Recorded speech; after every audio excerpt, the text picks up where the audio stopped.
السلام عليكم ورحمة الله وبركاته. نحمده ونصلي على رسوله الكريم. أما بعد فأعوذ بالله من الشيطان الرجيم. بسم الله الرحمن الرحيم. إذا جاء نصر الله والفتح ورأيت الناس يدخلون في دين الله أفواجا فسبح بحمد ربك واستغفره إنه كان توابا. صدق الله العظيم. رب اشرح لي صدري ويسر لي أمري واحلل عقدة من لساني يفقهوا قولي. আল্লাহ তাআলার শুকরিয়া আদায় করছি যে আল্লাহ তাআলা আমাদেরকে একটি গণবিপ্লব শেষে, একটি গণঅভ্যুত্থান শেষে একটি নতুন বাংলাদেশ দেখবার সুযোগ করে দিয়েছেন। আমরা করছি আলহামদুলিল্লাহ ওয়া শুকরিল্লাহ। আল্লাহ তাআলার শুকরিয়ার পাশাপাশি আমি এই বিপ্লবের সাথে গণবিপ্লব, গণঅভ্যুত্থানকে যারা নেতৃত্ব দিয়েছেন, লিড দিয়েছেন, এটাকে যারা সমর্থন জুগিয়েছেন, তাদের সবাইকে প্রাণ ঢালা শুভেচ্ছা এবং অভিনন্দন জানাই। সেলফিন অ্যাপে দেশ বিদেশের যে কোনো জায়গা থেকে অ্যাকাউন্ট খুলতে পারবেন কোনো ঝামেলা ছাড়াই। সেলফিন, আগামীর ব্যাংকিং। এই বিপ্লবকে বাস্তবায়ন করবার জন্য যারা নিজের দেহের তাজা রক্তটুকু বিলিয়ে শাহাদাত বরণ করেছেন, আমি শুরুতেই তাদেরকে গভীর শ্রদ্ধার সাথে স্মরণ করছি। তাদের রূহের মাগফিরাত কামনা করছি এবং শাহাদাতের সর্বোচ্চ মাকাম আল্লাহ সুবহানাহু ওয়া তাআলার কাছে আমি কামনা করছি। পাশাপাশি যারা আহত হয়েছেন তাদের সুস্থতা কামনা করছি এবং আমাদের তরুণ মুক্তিযোদ্ধা ভাইয়েরা যারা সামনে থেকে এই বিপ্লবকে লিড দিয়েছেন, তাদেরকে আমার পক্ষ থেকে রইল প্রাণ ঢালা শুভেচ্ছা এবং অভিনন্দন। বিশেষ করে বৈষম্য বিরোধী ছাত্র আন্দোলনের যে নেতৃবৃন্দ বা সমন্বয়ক ভাইয়েরা, যারা আপনারা এখনো পর্যন্ত অনেক পরিশ্রম করে যাচ্ছেন, আমাদের সকলের পক্ষ থেকে আপনারা সালাম জানবেন, শ্রদ্ধা জানবেন এবং ভালোবাসা জানবেন। সম্মানিত শুধু আমি শুরুতেই দুঃখ প্রকাশ করে নিচ্ছি যে কিছু কারিগরি ত্রুটির কারণে আমরা আমাদের লাইভটি প্রায় আধা ঘন্টা দেরি করে শুরু করলাম। আপনারা ক্ষমা সুন্দর দৃষ্টিতে দেখবেন এবং সবাইকে অনুরোধ করবো যে গণসচেতনতার স্বার্থে, জনসচেতনতার স্বার্থে লাইভটা শেয়ার করবো। আমি খুব বেশি সময় নিতে চাই না। আমরা আল্লাহ তাআলার শুকরিয়া জানাই। পুরো দেশব্যাপী আনন্দ, উল্লাস, উচ্ছ্বাস, মানুষের মধ্যে একটা ঈদ ভাব আমরা গত অল্প কয়েকদিন আগে ভাবতে পারেন যে আল্লাহ তাআলা এত দ্রুত আমাদের হাতে বিজয় তুলে দিবেন। তো আমরা আল্লাহ দরবারে কায়মুবাকে শুকরিয়া জানাচ্ছি, শুকর গুজার হচ্ছি, লাখ কোটি শুকর এবং সুজুদ জানাচ্ছি এবং যারা এটাকে বাস্তবায়ন করেছেন তাদের কৃতজ্ঞতা জানিয়ে শুরু করছি। আমি অল্প কয়েকটি কথা রিমাইন্ডার হিসেবে আপনাদের সাথে শেয়ার করে আজকে লাইভটি শেষ করবো ইনশাআল্লাহ। তোমাদের সাথে প্রথম কথা হচ্ছে যে আমরা একটা সাময়িক বিজয় অর্জন করেছি, কিন্তু আমাদের সংকট কিন্তু কাটেনি, অন্ধকার কাটেনি। এখন আমরা গত রাতে কিছু ক্যাওটিক সিচুয়েশনের কথা শুনেছি বাংলাদেশে, আপনারা দেখেছেন অনেকে। আমি নিজেও খুব ক্লোজলি ফলো করছিলাম, সারা রাত ঘুমাতে পারিনি, ফজর করে আমি ঘুমিয়েছি। তো এজন্য আমাদেরকে সজাগ থাকতে হবে। সম্মানিত ভাই বোনেরা, সজাগ থাকতে হবে, ঐক্যবদ্ধ থাকতে হবে। মাইলস টু গো, অনেক দূর আমাদেরকে যেতে হবে। আন্দোলন বা বিপ্লবের এটা হচ্ছে আন্দোলন শেষে একটা সফল বিপ্লব বা গণঅভ্যুত্থান শেষে এটা হচ্ছে প্রথম ধাপ, যে স্বৈরাচারের পতন হয়েছে। এখন হচ্ছে আমাদের দেশ গড়বার সময়।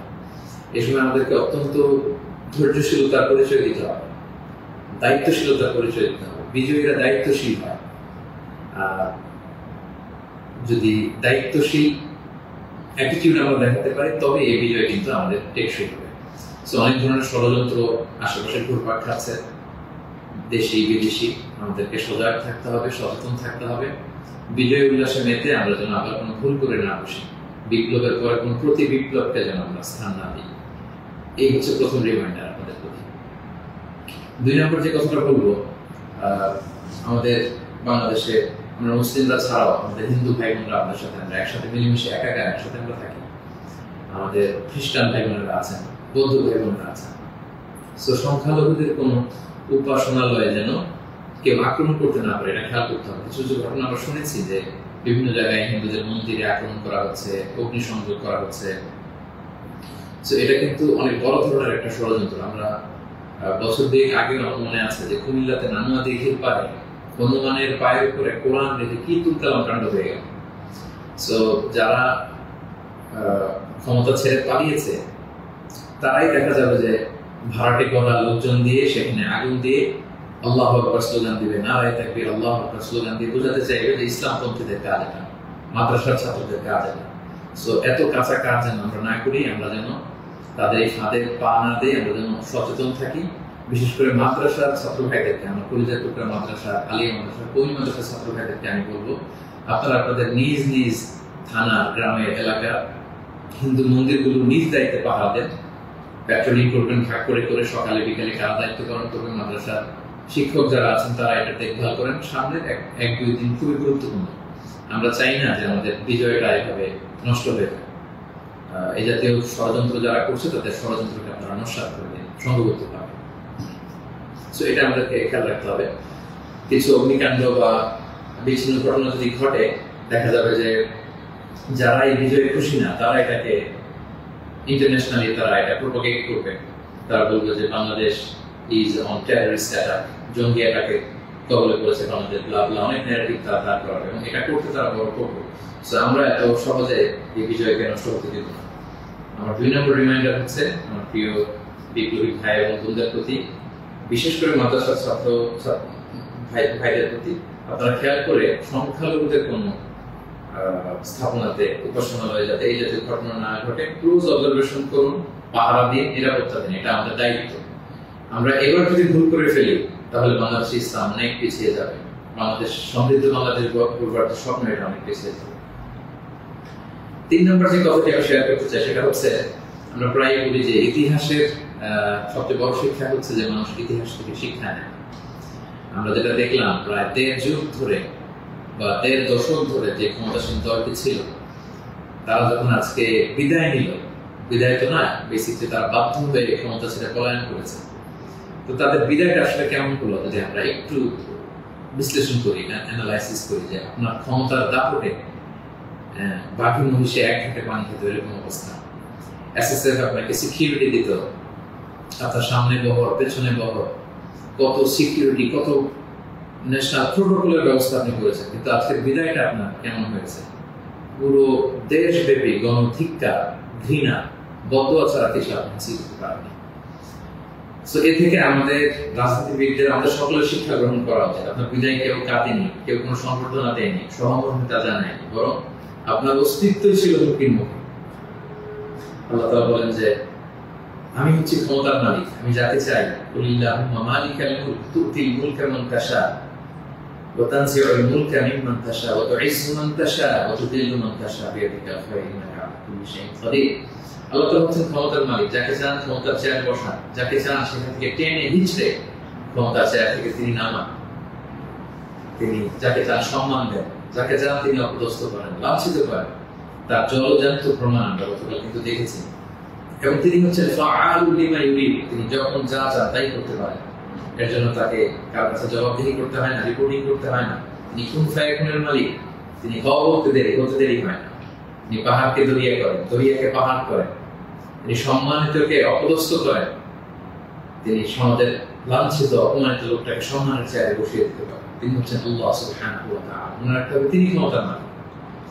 আমাদের একটা ভুলে না যায়, ক্ষমতার চেয়ার পেলে আমরা যেন ভুলে না যাই যে আমি ক্ষণিকের জন্য এসেছি। সামনে যারা ইন্টারিম গভর্নমেন্টের লিড দিবেন, 3 মাস 6 মাস পরে জাতীয় ইলেকশন পরে যখন আমাদের নতুন সরকার আসবে, তারা যখন ক্ষমতার চেয়ারে বসবেন, নিজেকে এই রিমাইন্ড যেন আমরা দিই যে আমরা যেদিন বিদায় নেব, যেদিন ক্ষমতায় থাকবো, সেদিন আমি আমাকে কেমন দেখতে চাই, সেই হিসাবটুকু করে যোগ বিয়োগ দিয়ে যেন আমরা ক্ষমতায় থাকাকালীন সময় আমাদের অ্যাক্টিভিটিস গুলো পরিচালনা করি। সো এই ইতিহাস থেকে আমরা বারবার শিক্ষা নিতে ভুল করে হোঁচট খাই, আমরা যেন এটা না করি। আমি আমাদের জাতীয় নেতৃবৃন্দদেরকে বলবো, যারা আসন্ন নির্বাচনে নির্বাচিত হয়ে আসবেন, বাংলাদেশকে নেতৃত্ব দিবেন, নতুন প্রজন্মের বা পুরাতন অভিজ্ঞদের মধ্যে থেকে যারা মিলে সরকার গঠন হবে সামনে ইলেকশন শেষে, আপনারা মেহরবানি করে এই শিক্ষাটুকু আপনারা নেবেন। এবং বাংলাদেশে এটা তো আমরা দেখে এসেছি ছোটবেলা থেকেই, একদল ক্ষমতা ছেড়ে অন্য দলের লোকেরা তাদের উপর কিভাবে আক্রমণ করে যেদিন তারা ক্ষমতা থেকে যায়, আবার তারা ক্ষমতা আসলে তারা যখন ক্ষমতা ছেড়ে অন্য বিরোধী দল তাদের উপর আক্রমণ করে। এই রেশারেশি আক্রমণ আমরা চাই না, আমরা এর অবসান চাই। আমরা ইতিহাস থেকে শিক্ষা নিতে চাই। আমরা একটা সমৃদ্ধির বাংলাদেশ ঐক্যবদ্ধভাবে একসাথে হাতে হাত রেখে কাঁধে কাঁধ মিলে গড়ে তুলতে চাই। এটা হচ্ছে আমার 3 নম্বর রিমাইন্ডার। 4 নম্বর রিমাইন্ডার হচ্ছে, গতকাল আমরা দেখেছি যে স্বৈরাচারের পতনের ঘোষণার মধ্য দিয়ে পুরো বাংলাদেশ, পুরো লাল সবুজের পতাকা, পুরো 18 কোটি মানুষ আনন্দ উল্লাসে ফেটে পড়েছে। আমরা আল্লাহ শুকরিয়া আদায় করেছি। আমরা হাফ ছেড়ে বেঁচেছি, আমরা স্বস্তির নিঃশ্বাস ফেলেছি। আমরা নতুন করে একটা স্বাধীন বাংলাদেশ পাওয়ার একটা আকাঙ্ক্ষা আমাদের হৃদয়ে জেগেছে। শুধু কিন্তু দুঃখের ব্যাপার হলো আমরা মাঝে মাঝে আবেগে অথবা লোভে পড়ে অথবা নিজেদের জ্ঞান হারিয়ে এমন কিছু করে ফেলি যেটা আমাদের এই বিজয়কে, আমাদের অ্যাচিভমেন্টকে প্রশ্নবিদ্ধ করে, এটা ন্যায্যতাকে প্রশ্নবিদ্ধ করে। গতকাল আমরা দেখেছি যে উল্লাসিত জনতা তারা জাতীয় সংসদ ভবনে ঢুকে পড়েছে, গণভবনে ঢুকে পড়েছে। সেখানে যে লুটপাট, চুরি, যা বলা যায়, এগুলো সব ধরনের কাজগুলো করেছে এবং এগুলো কিন্তু লাইভ ব্রডকাস্ট হয়েছে, বিশ্বব্যাপী ছড়িয়েছে। আপনারা আসলে কি মেসেজ দিলেন? আমাদের দেশের ছাত্র জনতা কিছু, তারা কি লুটপাট করে? যারা ক্ষমতা ছেড়ে পারলো তারা তো এটাকে ইন্টারন্যাশনালি প্রোপাগান্ডা বানাবে যে দেখুন কিরকম লুটপাট, চুরি, আক্রমণ, এগুলোর মধ্যে দিয়ে তারা গণভবনকে দখল করছে। তারা একটা ইস্যু বানাবে। তো এই ব্যাপারটাকে আমি খুবই অপছন্দ করেছি, খুবই।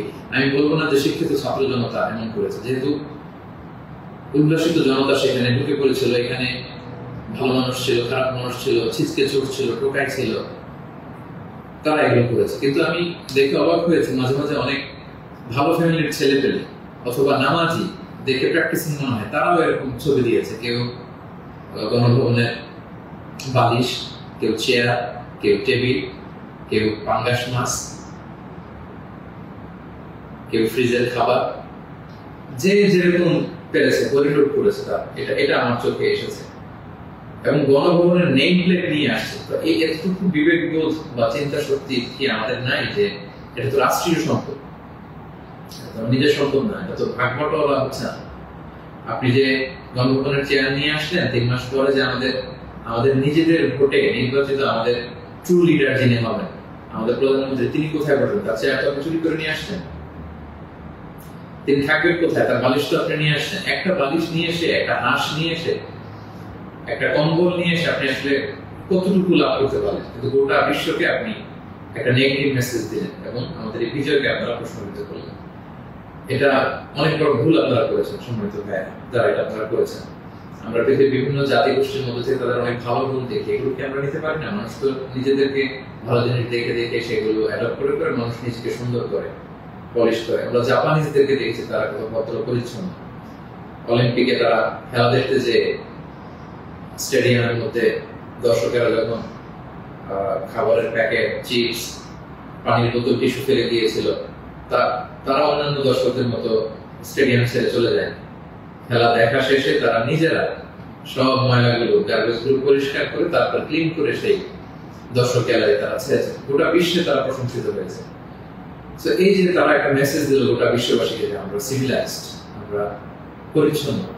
আমরা আমাদের গতকালের বিজয় উদযাপন করতে যে এটা করতে পেরেছি, এই যে আমাদের মধ্যে অধৈর্য, অস্থিরতা, এই যে সাময়িক বেনিফিটের হওয়ার যে মানসিকতা, এইটা যদি আমরা ঠিক করতে না পারি, এই গণবিপ্লবে, গণ অভ্যুত্থানে, নতুন সরকার কিচ্ছু আসা যাবে না প্রিয় ভাইরা। মানে I'm telling you the truth, I'm telling you the reality, এটা আপনাদের মনে রাখতে হবে। বাস্তবতা হচ্ছে আমরা যেমন, আমাদের নেতারাও যেমন। আমরা গতকাল হরিলুট করেছি, আমাদের নেতারাও হরিলুট করেছে। আমরাও চুরি করেছি, তারাও চুরি করতো। আমরা আসলে সুযোগের অভাবে সব বাস্তবতা যেটা, কথাগুলো এই মুহূর্তে, বিজয়ের মুহূর্তে তিক্ত হলেও আমাকে ইসলামিক পয়েন্ট অফ ভিউ থেকে এই রিমাইন্ডারগুলো আমাকে বলতে হচ্ছে। আমি সরি ফর দ্যাট। তারা পদ্মা সেতুতে দুর্নীতির সুযোগ পেয়েছে, ওই লুট করেছে। তারা দেশের বড় বড় মেগা প্রজেক্টে লুট করেছে, আর আপনি ছোট্ট জিনিস লুট করার সুযোগ পেয়েছেন, ওইটা করেছেন, কোনো পার্থক্য নাই। তারা করেছে বড় বড় হরি লুট, আপনারা করেছেন ছোট ছোট চুরি লুট। এই তো পার্থক্য তো আমাদের এতটুকুই। এই জিনিসটা আমাদেরকে বুঝতে হবে যে এগুলো রাষ্ট্রীয় সম্পদ। সেখান থেকে একটা সুতা কেন আমরা টাচ করবো? আপনারা গণভবন ঘেরাও করেছেন, ভেতরে যে উল্লাস করবো, তাকবীর দিন। এমন দেশকে কোথাও খুঁজে পাওয়া না তুমি, সকল দেশের রানী সেজে আমার জন্মভূমি, গলা ছেড়ে দিয়ে সবাই মিলে কোরআন গান করতে, গোটা বিশ্ব দেখতে আমরা কত সিভিলাইজড, আমরা কত সভ্য। সেটা না করে আপনারা ভাঙচুরের মতো কাজ, লুটপাটের মতো কাজ আমরা করে ফেলছি। আমি বলবো না যে সবাই বুঝে করেছেন, অনেকে রাগ থেকে, ক্ষোভ থেকে, ঘৃণা থেকে এটা করেছেন, কিন্তু কাজটা ভুল করেছেন। প্রথম যেটা করতে হবে, আপনাদেরকে আল্লাহর কাছে ক্ষমা চাইতে হবে। আল্লাহর কাছে ক্ষমা চান। দ্বিতীয়ত এগুলো ফেরত দিয়ে আসতে হবে। প্রিয় ভাই, আমাদের ছাত্র বন্ধুরা এগুলো কালেকশন করছে, এবং ছাত্র ভাইদেরকে আমি বলবো যারা এগুলো আবার রিটার্ন দিতে আসবে তাদেরকে যেন আমরা ব্লেম না করি, পার্সোনাল না করি। তারা তাদের রিয়েলাইজেশন থেকে নিয়ে আসছে, এগুলো তারা রিসিভ করুন। কারণ এগুলো রাষ্ট্রীয় সম্পদ, নতুন গভর্নমেন্ট আসলে আবার নতুন করে রাষ্ট্রীয় অর্থ ব্যয় করে এগুলো আমাদেরকে আবার মেরামত করতে হবে, ঠিক করতে হবে সময়ের সঙ্গে। এবং একজন মুমিন এই কাজ কখনো করতে পারে না। একজন বিশ্বাসীর সাথে এই ধরনের মাইন্ডসেট অ্যাটিটিউড যায় না। প্রিয় ভাই বোনেরা, ছোট একটা হাদিস বলে পয়েন্ট আমি শেষ করছি। খাইবারের যুদ্ধ থেকে রাসূল সাল্লাল্লাহু আলাইহি ওয়াসাল্লাম সাহাবাদেরকে নিয়ে ফিরছিলেন বিজয়ী হয়ে। আপনাদের মনে থাকবার কথা, ইহুদিদের বিরুদ্ধে এই যুদ্ধ হয়েছিল, 7ম হিজরির ঘটনা। ফেরার পথে রাসূল সাল্লাল্লাহু আলাইহি ওয়াসাল্লাম একজন খাদেম রাসূল সাল্লাল্লাহু আলাইহি ওয়াসাল্লাম উটের হাওদাস ঠিক করছিল, এমন সময় একটা বিক্ষিপ্ত তীর এসে তার গায়ে লেগে সে সেখানে মারা যায়। সাহাবারা তার জন্য দোয়া করলো। তারা বললো কি খুশ নসিব তার, যুদ্ধ থেকে ফিরে আসার পথে এই মুজাহিদ শহীদ হয়েছে, জান্নাতের নীল পাখি হয়ে সে ঘুরবে। রাসূল সাল্লাল্লাহু আলাইহি ওয়াসাল্লাম বললেন, না, তোমরা এই মন্তব্য করো না, তোমরা জানো না আমার এই লাশ সে সুযোগ পেয়ে রাষ্ট্রীয় সম্পদের অর্থাৎ গনিমতের যেটা পেয়েছিল ভাগ বটোয়ারার আগে সে লোকচক্ষুর আড়ালে একটি চাদর চুরি করেছিল, এবং এই জাহান্নামের এই চাদর তার গা পেঁচিয়ে তার শরীরকে জ্বালিয়ে ফেলবে, তাকে দগ্ধ করবে। আল্লাহু আকবার। অনেক লম্বা কথা, আমি সংক্ষেপে শেষ করে দিচ্ছি। সময়টা যদি আপনি খেয়াল করে দেখুন, একজন সাহাবী, বিশ্বনবীর সার্ভেন্ট, সে রাষ্ট্রীয় এই সামান্য একটা চাদর চুরি করার কারণে রাসূল বললেন শাহাদাত তো দূরের কথা, এই চাদর তাকে অগ্নিদগ্ধ করবে। তো আপনার কি ভয় হয় না? আপনি যে অনুভব থেকে বালিশ নিয়ে আসলেন, চাদর নিয়ে আসলেন, ওখানকার টিভি নিয়ে আসলেন, ওখানকার জিনিসপত্র যে আপনি কাঁধে করে নিয়ে আসেন, ফুলের টব এটা সেটা ভেঙে যে নিয়ে আসেন, এগুলো যে আগুনের লেলিহান শিখা হয়ে আপনাকে জ্বালাবে, আপনার কি ভয় হয় না? এই মাইন্ডসেটে যদি আমরা থাকি, কোনো ভালো নেতাই আমাদের কিছু করতে পারবে না। 18 কোটি জনগণের এই হাইলি পপুলেটেড দেশে কেউ এসে কিছু করে দিয়ে যেতে পারবে না যদি আমরা নিজেরা না শুধরাই। আমরা এটা ভুল করেছি, আমরা অনুতপ্ত হব, অনুশোচিত হব। যারা আমার আলোচনা শুনেন, আমাকে পছন্দ করেন, আমি হাত জোর করে অনুরোধ করব প্রত্যেকটি জিনিস আপনারা ফেরত দিয়ে আসবেন। এগুলো রাষ্ট্রীয় সম্পদ, কোন রাষ্ট্রীয় সম্পদকে তো সুযোগ করার অধিকার আল্লাহ আমাদেরকে দেন।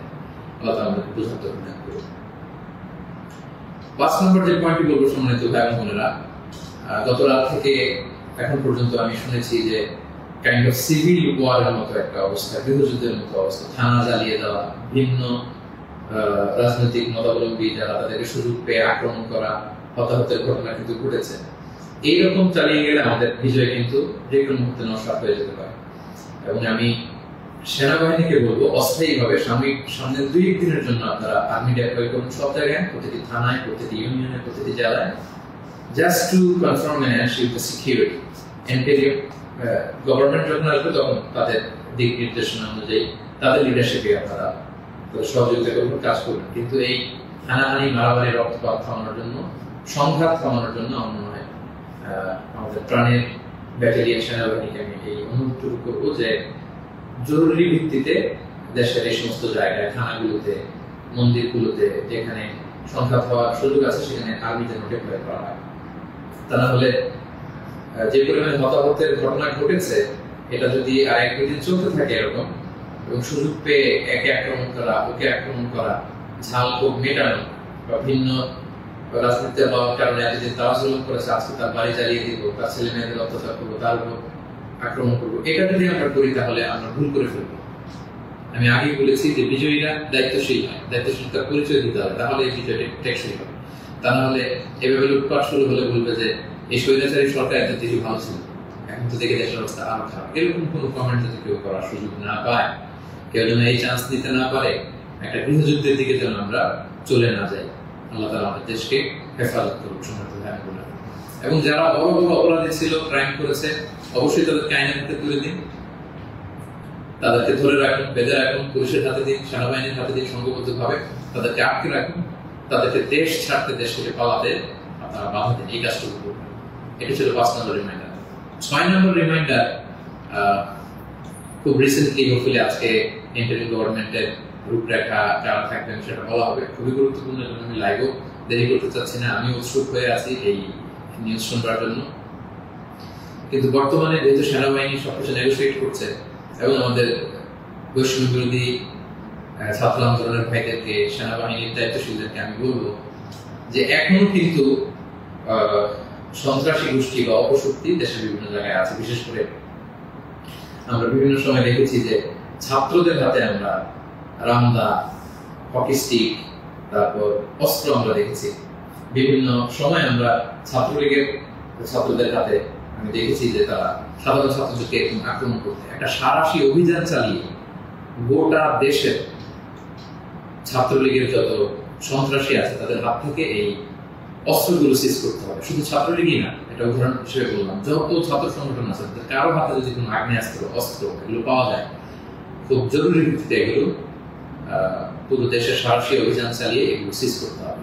কোনো ছাত্রের হাতে, কোনো সিভিলিয়ানের হাতে কোনো গান, কোনো রামদা এগুলো যেন আমরা কখনো না দেখি।